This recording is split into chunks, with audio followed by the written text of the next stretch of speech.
Welcome to Dave's Cooking Show, and for you today we have Jack's Giant Juice. Alright, so you want a tumbler glass. Those are those glasses, basically you see them at any bar. Then you want to add a shot or 1.5 ounces of Captain Morgan.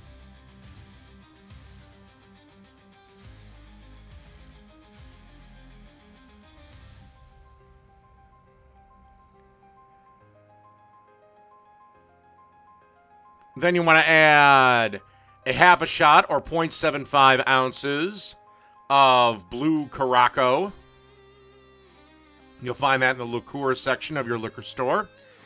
Then the juice or half an ounce of lemon juice or the juice of a half a lemon.